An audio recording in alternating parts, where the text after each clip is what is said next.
أكبر. بسم اللہ الرحمن الرحیم. الحمد للہ رب العالمین وصلی اللہ علی محمد وآلہ الطاہرین ولعنۃ اللہ علی اعدائہم اجمعین الی قیام یوم الدین. وقال سبحانہ وتعالی یا ایھا الذین آمنوا کتب علیکم الصیام کما کتب علی الذین من قبلکم لعلکم تتقون.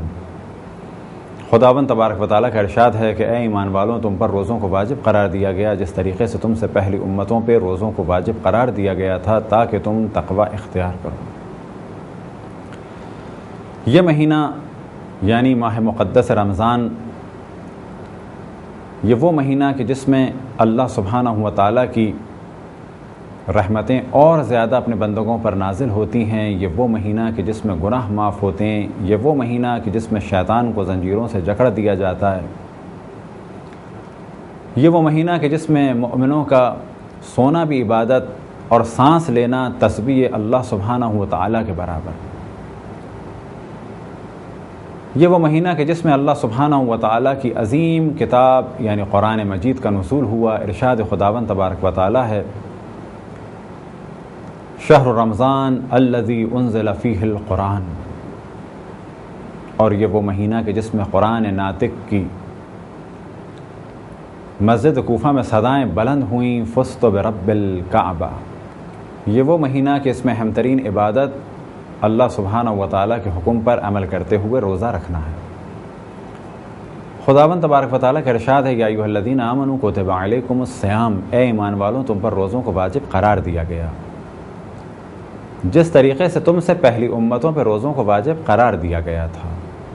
اس آیت میں اشارہ ہے کہ اللہ سبحانہ و تعالیٰ نے سابقہ انبیاء کو بھی حکم دیا تھا کہ وہ اور ان کی امتیں روزہ رکھیں. لہذا آج بھی مختلف ادیان میں روزے کا تصور باقی ہے. اب یہاں پر گفتگو نہیں ہے کہ کون کون سے ادیان انبیاء علیہ السلام سے منسوب ہیں، فقط یہاں پر گفتگو اس عنوان سے ہے کہ سابقہ بعض ادیان میں بھی روزے کا تصور تھا اور ہے. لہذا آج بھی ہندوؤں میں روزے کا تصور ہے، بدھسٹ میں روزے کا تصور ہے، اسی طریقے سے جین میں تصور ہے روزے کا، پارسیوں میں روزے کا تصور ہے، یہودیوں میں روزے کا تصور ہے اور عیسائیوں میں بھی روزے کا تصور ہے.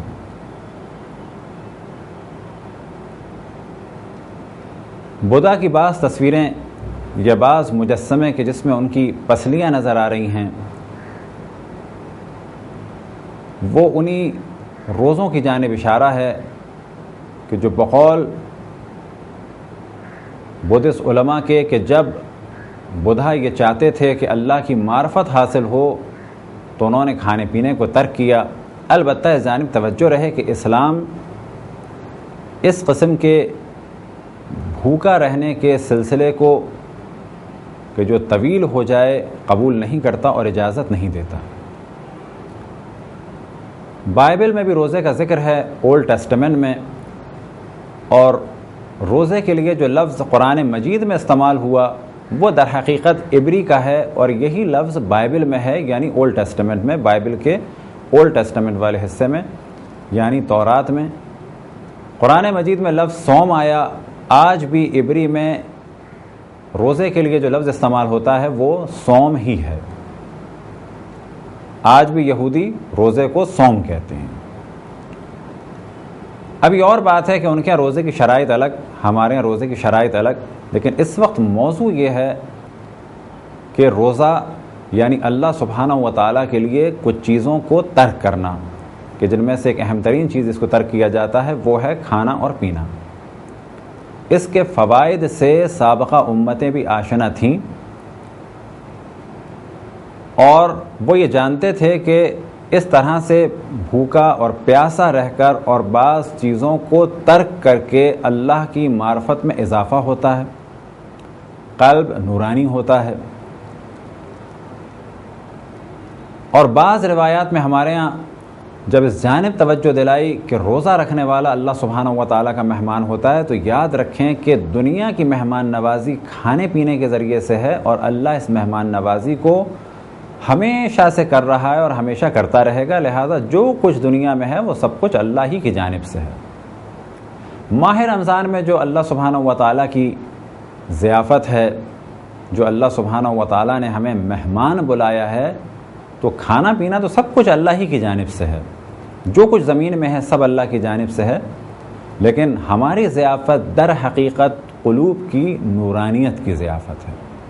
یعنی ماہ رمضان میں جو ہمیں اللہ سبحانہ و تعالیٰ نے روزے کا حکم دیا اور ہم اللہ سبحانہ و تعالیٰ کے مہمان ہیں، اس مہمانی میں اللہ سبحانہ و تعالیٰ کی جانب سے جو میزبانی ہے وہ اپنی معرفت کی ہے، دلوں کے روشن ہونے کی ہے، نفس کے پاک اور پاکیزہ ہونے کی ہے۔